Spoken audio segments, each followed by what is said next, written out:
নমস্কাৰ মই এপলিনা টাইমেটলৈ স্বাগতম জনাইছো আৰু এই মুহূৰ্তত এটা ডাঙৰ খবৰ লৈ আহিছো অসম কেবিনেটত আজি সাংসদ গৌৰৱ গগৈ আৰু পত্নী এলিজাবেথ গগৈৰ সন্দৰ্ভত কেইবাটাও গুৰুত্বপূৰ্ণ আলোচনা কৰা হয় এই প্ৰসংগত পাকিস্তানৰ এগৰাকী ব্যক্তি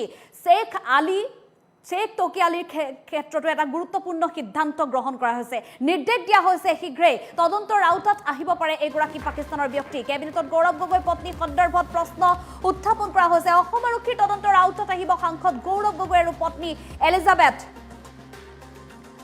আৰু পাকিস্তানৰ আলী শেখৰ বিৰুদ্ধে গোচৰ ৰুজু কৰাৰ নিৰ্দেশ দিছে মুখ্যমন্ত্ৰীগৰাকীয়ে পাকিস্তানৰ আলী শেখৰ সৈতে যেহেতু ঘনিষ্ঠ সম্পৰ্ক থকাৰ কথা উল্লেখ হৈছে সাংসদ গৌৰৱ গগৈৰ পত্নীৰ সৈতে এলিজাবেথৰ বিৰুদ্ধে নহয় পাকিস্তানৰ আলী শেখৰ বিৰুদ্ধে গোচৰ ৰুজু কৰাৰ নিৰ্দেশ ভাৰতৰ আভ্যন্তৰীণ বিষয়ক লৈ আলী তৌকি শেখে সামাজিক মাধ্যমত কিছু মন্তব্য কৰিছিল সেই মন্তব্যক লৈ সমগ্ৰ ৰাজ্যত দীৰ্ঘদিন বিগত কেইবাটাও দিন দেখিবলৈ পোৱা গৈছিল চৰ্চা আৰু আলী তৌকি শেখ সন্দৰ্ভত বহু তথ্য লাভ কৰিছে চৰকাৰে আলী তৌকি শেখ পাকিস্তানৰ সৈতে জড়িত প্ৰভাৱশালী ব্যক্তি পাকিস্তানৰ সৈতে জড়িত তেওঁ এলিজাবেথৰ লগত পাকিস্তানৰ আলী তৌকি শেখৰ ঘনিষ্ঠ সম্পৰ্কৰ কথা ইতিমধ্যে পোহৰলৈ আহিছে আৰু পাকিস্তানৰ তৌকি শেখ গৌৰৱ গগৈৰ সহায়ক আছিল আৰু আলী শেখক সহায় কৰা সংস্থাকো ব্যৱস্থাৰ অনুমতি আলী শেখক যিসকলে সহায় কৰিছিল সেই সন্দৰ্ভতো ব্যৱস্থাৰ অনুমতি দিছে ইতিমধ্যে ৰাজ্য চৰকাৰ অসম কেবিনেটত ভাৰতীয় লোকৰ সুৰক্ষাৰ ক্ষেত্ৰত গুৰুত্বপূৰ্ণ সিদ্ধান্ত গ্ৰহণ কৰা হৈছে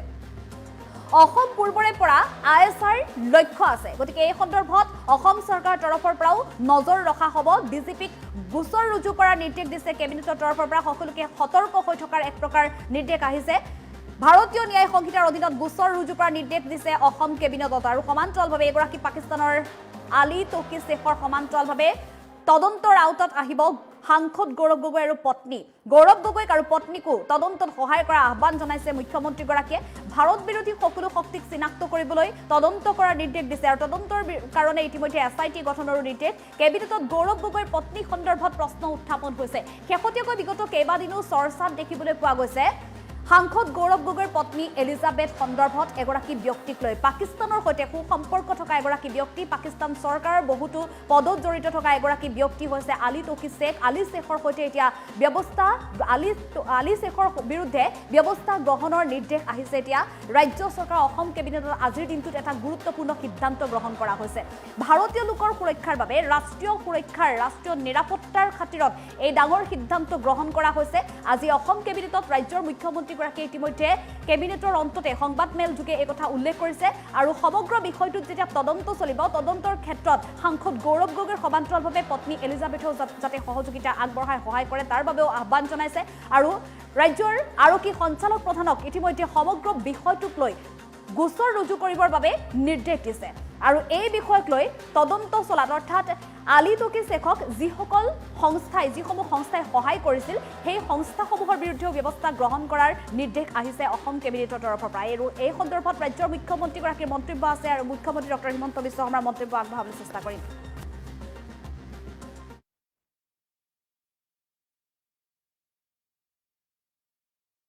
আজি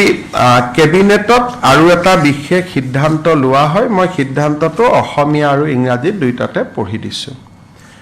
বিগত কেইদিনমানত পাকিস্তানী নাগৰিক শ্ৰী আলী তৌকি শেখৰ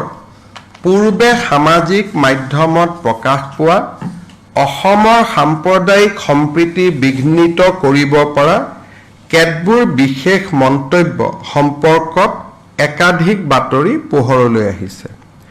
তদুপৰি তেওঁৰ সামাজিক মাধ্যমৰ তৎপৰতাসমূহ মন কৰিলে দেখা যায় যে তেওঁ ভাৰতৰ আভ্যন্তৰীণ তথা সংসদীয় বিষয়সমূহক লৈ বিগত সময়ত বিভিন্ন মন্তব্য আগবঢ়াই আহিছে উল্লেখিত ব্যক্তিজনে ভাৰতত স্বাৰ্থ বিঘ্নিত কৰিবলৈ অহৰহ চেষ্টা কৰি আহিছে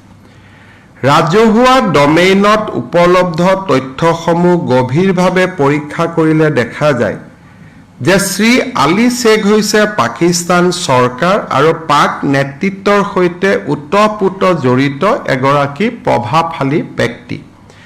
আনকি তেওঁ আন্তঃৰাষ্ট্ৰীয় মঞ্চতো বিভিন্ন ক্ষেত্ৰত ইছলামিক ৰিপাব্লিক অফ পাকিস্তানক প্ৰতিনিধিত্ব কৰিছে ৰাজহুৱাভাৱে উপলব্ধ এই তথ্যসমূহৰ আধাৰত এই বিষয়টো অসম কেবিনেটৰ দৃষ্টিগোচৰ কৰা হৈছে। উল্লেখ যে আলী শ্বেখ ডাঙৰীয়াই পাকিস্তান চৰকাৰৰ কেইবাটাও পৰামৰ্শদাতা পদত আৰু পাকিস্তানৰ প্ৰধানমন্ত্ৰীয়ে গঠন কৰা কমিটি আদিত সেৱা আগবঢ়াইছে। এই তথ্যসমূহৰ আলমত আৰু পাকিস্তান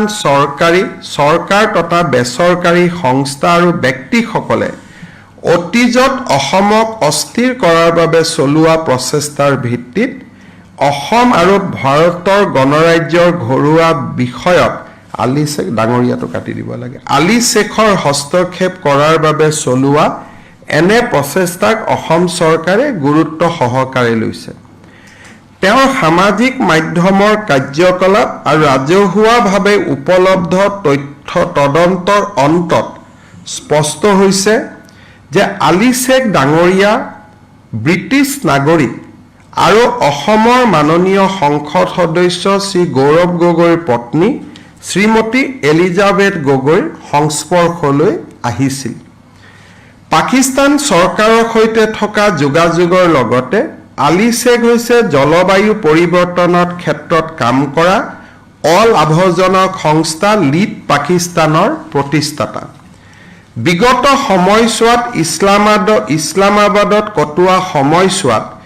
লিড পাকিস্তানৰ অবিচ্ছেদ্য অংগ আছিল ব্ৰিটিছ নাগৰিক শ্ৰীমতী এলিজাবেথ গগৈ। তদুপৰি আলী শ্বেখ আৰু ব্ৰিটিছ নাগৰিক শ্ৰীমতী এলিজাবেথ গগৈ দুয়োজনে ভাৰত আৰু পাকিস্তানত কাম কৰা CDKN নামৰ এটা পৰিৱেশ সম্পৰ্কীয় গোটৰ অংশ। অসম কেবিনেটে ভাৰতৰ আভ্যন্তৰীণ পৰিক্ৰমা সম্পৰ্কীয় বিষয়ত পাকিস্তানস্থিত নেতা আৰু জলবায়ু সুৰক্ষাৰ নাম লৈ এনে বিষয়ত জড়িত থকা ব্যক্তিসকলৰ সন্দৰ্ভত নিজৰ উদ্বেগ প্ৰকাশ কৰিছে আৰু তেওঁলোকৰ প্ৰকৃত উদ্দেশ্য সম্পৰ্কে উদয় হোৱা প্ৰশ্নক অতি গুৰুত্ব সহকাৰে গ্ৰহণ কৰিছে। এই বিষয়টোৱে ৰাষ্ট্ৰীয় নিৰাপত্তাৰ ক্ষেত্ৰত পেলাব পৰা নেতিবাচক প্ৰভাৱৰ প্ৰতি লক্ষ্য ৰাখি অসম আৰক্ষীৰ সঞ্চালক প্ৰধানক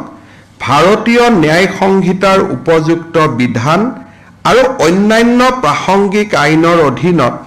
আলী শ্বেখৰ বিৰুদ্ধে গোচৰ ৰুজু কৰিবলৈ অসম কেবিনেটে নিৰ্দেশনা প্ৰদান কৰিছে। তদুপৰি এই কাৰ্যকলাপসমূহে কোনো বৃহত্তৰ ষড়যন্ত্ৰৰ অংশ নেকি সেয়া নিশ্চিত কৰিবলৈ আৰু শ্বেখৰ ভাৰত বিৰোধী এজেণ্ডাত অসমৰ লগতে ভাৰতৰ সংশ্লিষ্ট সকলো সহযোগীক চিনাক্ত কৰাৰ বাবে অসম কেবিনেটে এক বিস্তৃত তদন্ত কৰিবলৈ নিৰ্দেশ দিছে। তদন্তৰ দিশসমূহ হ'ল অসমৰ লগতে ভাৰতত আলী শ্বেখৰ নেটৱৰ্কক গভীৰভাৱে তদন্ত কৰা, অসম আৰু ভাৰতৰ অন্যান্য স্থানত ভাৰতৰ বিৰুদ্ধে আলী শ্বেখৰ কাৰ্যত সহায় সহযোগ কৰা ব্যক্তি সংগঠন আৰু সহযোগীসকলক পৰীক্ষা কৰা। উল্লেখিত তদন্তৰ কালছোৱাত ভাৰত চৰকাৰ আৰু অসম চৰকাৰৰ সংশ্লিষ্ট সংস্থা আৰু বিভাগৰ পৰা প্ৰাসংগিক সহায় আৰু তথ্য সংগ্ৰহ কৰা। ভাৰতৰ নিৰাপত্তা আৰু সাৰ্বভৌমত্বৰ স্বাৰ্থত এই বিষয়টো অতি গুৰুত্বপূৰ্ণ বুলি বিবেচনা কৰা হ'ব বুলি অসম কেবিনেটে প্ৰকাশ কৰিছে। অসম কেবিনেটে লক্ষ্য কৰিছে যে অসম পূৰ্বৰে পৰা ISIৰ পৃষ্ঠপোষকতাত চলি থকা দেশ বিৰোধী কাৰ্যকলাপৰ ঘাটি হোৱাৰ তথ্য পোৱা যায় আৰু সেইবাবে এই ক্ষেত্ৰত অধিক সতৰ্কতা আৰু নিৰ্ণায়ক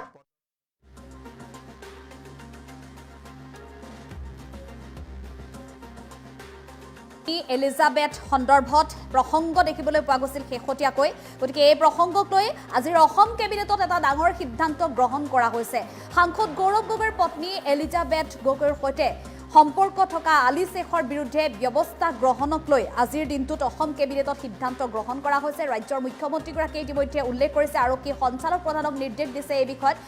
ভাৰতীয় লোকৰ সুৰক্ষাৰ ক্ষেত্ৰত ৰাষ্ট্ৰীয় নিৰাপত্তাৰ ক্ষেত্ৰত এই গুৰুত্বপূৰ্ণ সিদ্ধান্ত গ্ৰহণ কৰা হৈছে বুলি ইতিমধ্যে উল্লেখ কৰিছে মুখ্যমন্ত্ৰীগৰাকীয়ে। ভাৰতীয় ন্যায় সংহিতাৰ অধীনত গোচৰ ৰুজু কৰাৰ নিৰ্দেশ, আলী শ্বেখৰ বিৰুদ্ধে গোচৰ ৰুজু কৰা হ'ব ভাৰতীয় ন্যায় সংহিতাৰ অধীনত। আৰু এই ক্ষেত্ৰত যিসকলে আলী শ্বেখক সহায় কৰিছিল সেই সংস্থাসমূহৰ বিৰুদ্ধেও ব্যৱস্থা গ্ৰহণৰ অনুমতি প্ৰদান কৰা হৈছে আৰক্ষী সঞ্চালক প্ৰধানক আজি অসম কেবিনেটতে এই অনুমতি প্ৰদান কৰিছে গৌৰৱ গগৈকো এই ক্ষেত্ৰত সহায় কৰাৰ আহ্বান জনাইছে মুখ্যমন্ত্ৰী ডক্টৰ হিমন্ত বিশ্ব শৰ্মাই অসম কেবিনেটত গৌৰৱ গগৈৰ সন্দৰ্ভত আলোচনা হ'ব বুলি এক প্ৰকাৰ ৰাজ্য চৰকাৰ মুখ্যমন্ত্ৰীগৰাকীয়ে পূৰ্বতে উল্লেখ কৰিছিল আৰু আজিৰ দিনটোত অসম কেবিনেটত ইতিমধ্যে সিদ্ধান্ত গ্ৰহণ কৰা হৈছে ভাৰতৰ আভ্যন্তৰীণ বিষয়ক লৈ যিহেতু আলী তৌকি শ্বেখে মন্তব্য কৰিছিল আৰু এই আলী তৌকি শ্বেখ সন্দৰ্ভত এতিয়া ৰাজ্য চৰকাৰৰ হাতত বহু তথ্য আহি পৰিছে আলী তৌকি শ্বেখ কোন আছিল পাকিস্তান চৰকাৰৰ সৈতে জড়িত ওতঃপ্ৰোতভাৱে জড়িত তেওঁ এগৰাকী প্ৰভাৱশালী ব্যক্তি আছিল পাকিস্তান চৰকাৰৰ কেইবাটাও বিভাগৰ কেইবাটাও পদত তেওঁ ওতঃপ্ৰোতভাৱে উল্লেখ যে আলী শ্বেখ ডাঙৰীয়াই পাকিস্তান চৰকাৰৰ আজি কেবিনেটত আৰু এটা বিশেষ সিদ্ধান্ত লোৱা হয় মই সিদ্ধান্তটো অসমীয়া আৰু ইংৰাজী দুইটাতে পঢ়ি দিছোঁ বিগত কেইদিনমানত পাকিস্তানী নাগৰিক শ্ৰী আলী তৌকি শ্বেখৰ পূৰ্বে সামাজিক মাধ্যমত প্ৰকাশ পোৱা অসমৰ সাম্প্ৰদায়িক সম্প্ৰীতি বিঘ্নিত কৰিব পৰা কেতবোৰ বিশেষ মন্তব্য সম্পৰ্কত একাধিক বাতৰি পোহৰলৈ আহিছে তদুপৰি তেওঁৰ সামাজিক মাধ্যমৰ তৎপৰতাসমূহ মন কৰিলে দেখা যায় যে তেওঁ ভাৰতৰ আভ্যন্তৰীণ তথা সংসদীয় বিষয়সমূহক লৈ বিগত সময়ত বিভিন্ন মন্তব্য আগবঢ়াই আহিছে উল্লেখিত ব্যক্তিজনে ভাৰতত স্বাৰ্থ বিঘ্নিত কৰিবলৈ অহৰহ চেষ্টা কৰি আহিছে ৰাজহুৱা ডমেইনত উপলব্ধ তথ্যসমূহ গভীৰভাৱে পৰীক্ষা কৰিলে দেখা যায় যে শ্ৰী আলী শ্বেখ হৈছে পাকিস্তান চৰকাৰ আৰু পাক নেতৃত্বৰ সৈতে ওতঃপ্ৰোত জড়িত এগৰাকী প্ৰভাৱশালী ব্যক্তি আনকি তেওঁ আন্তঃৰাষ্ট্ৰীয় মঞ্চতো বিভিন্ন ক্ষেত্ৰত ইছলামিক ৰিপাব্লিক অৱ পাকিস্তানক প্ৰতিনিধিত্ব কৰিছে ৰাজহুৱাভাৱে উপলব্ধ এই তথ্যসমূহৰ আধাৰত এই বিষয়টো অসম কেবিনেটৰ দৃষ্টিগোচৰ কৰা হৈছে উল্লেখ যে আলী শ্বেখ ডাঙৰীয়াই পাকিস্তান চৰকাৰৰ কেইবাটাও পৰামৰ্শদাতা পদত আৰু পাকিস্তানৰ প্ৰধানমন্ত্ৰীয়ে গঠন কৰা কমিটি আদিত সেৱা আগবঢ়াইছে এই তথ্যসমূহৰ আলমত আৰু পাকিস্তান চৰকাৰ তথা বেচৰকাৰী সংস্থা আৰু ব্যক্তিসকলে অতীজত অসমক অস্থিৰ কৰাৰ বাবে চলোৱা প্ৰচেষ্টাৰ ভিত্তিত অসম আৰু ভাৰতৰ গণৰাজ্যৰ ঘৰুৱা বিষয়ত আলী শ্বেখ ডাঙৰীয়াটো কাটি দিব লাগে আলী শ্বেখৰ হস্তক্ষেপ কৰাৰ বাবে চলোৱা এনে প্ৰচেষ্টাক অসম চৰকাৰে গুৰুত্ব সহকাৰে লৈছে তেওঁৰ সামাজিক মাধ্যমৰ কাৰ্যকলাপ আৰু ৰাজহুৱাভাৱে উপলব্ধ তথ্য তদন্তৰ অন্তত স্পষ্ট হৈছে যে আলী শ্বেখ ডাঙৰীয়া ব্ৰিটিছ নাগৰিক আৰু অসমৰ মাননীয় সংসদ সদস্য শ্ৰী গৌৰৱ গগৈৰ পত্নী শ্ৰীমতী এলিজাবেথ গগৈৰ সংস্পৰ্শলৈ আহিছিল পাকিস্তান চৰকাৰৰ সৈতে থকা যোগাযোগৰ লগতে আলী শ্বেখ হৈছে জলবায়ু পৰিৱৰ্তনৰ ক্ষেত্ৰত কাম কৰা অলাভজনক সংস্থা লিড পাকিস্তানৰ প্ৰতিষ্ঠাতা বিগত সময়ছোৱাত ইছলামাবাদত কটোৱা সময়ছোৱাত লিড পাকিস্তানৰ অবিচ্ছেদ্য অংগ আছিল ব্ৰিটিছ নাগৰিক শ্ৰীমতী এলিজাবেথ গগৈ তদুপৰি আলী শ্বেখ আৰু ব্ৰিটিছ নাগৰিক শ্ৰীমতী এলিজাবেথ গগৈ দুইজনে ভাৰত আৰু পাকিস্তানত কাম কৰা CDKN নামৰ এটা পৰিৱেশ সম্পৰ্কীয় গোটৰ অংশ অসম কেবিনেটে ভাৰতৰ আভ্যন্তৰীণ পৰিক্ৰমা সম্পৰ্কীয় বিষয়ত পাকিস্তানস্থিত নেতা আৰু জলবায়ু সুৰক্ষাৰ নাম লৈ এনে বিষয়ত জড়িত থকা ব্যক্তিসকলৰ সন্দৰ্ভত নিজৰ উদ্বেগ প্ৰকাশ কৰিছে আৰু তেওঁলোকৰ প্ৰকৃত উদ্দেশ্য সম্পৰ্কে উদয় হোৱা প্ৰশ্নক অতি গুৰুত্ব সহকাৰে গ্ৰহণ কৰিছে এই বিষয়টোৱে ৰাষ্ট্ৰীয় নিৰাপত্তাৰ ক্ষেত্ৰত পেলাব পৰা নেতিবাচক প্ৰভাৱৰ প্ৰতি লক্ষ্য ৰাখি অসম আৰক্ষীৰ সঞ্চালক প্ৰধানক ভাৰতীয় ন্যায় সংহিতাৰ উপযুক্ত বিধান আৰু অন্যান্য প্ৰাসংগিক আইনৰ অধীনত আলী শ্বেখৰ বিৰুদ্ধে গোচৰ ৰুজু কৰিবলৈ অসম কেবিনেটে নিৰ্দেশনা প্ৰদান কৰিছে। তদুপৰি এই কাৰ্যকলাপসমূহে কোনো বৃহত্তৰ ষড়যন্ত্ৰৰ অংশ নেকি সেয়া নিশ্চিত কৰিবলৈ আৰু শ্বেখৰ ভাৰত বিৰোধী এজেণ্ডাত অসমৰ লগতে ভাৰতৰ সংশ্লিষ্ট সকলো সহযোগীক চিনাক্ত কৰাৰ বাবে অসম কেবিনেটে এক বিস্তৃত তদন্ত কৰিবলৈ নিৰ্দেশ দিছে। তদন্তৰ দিশসমূহ হ'ল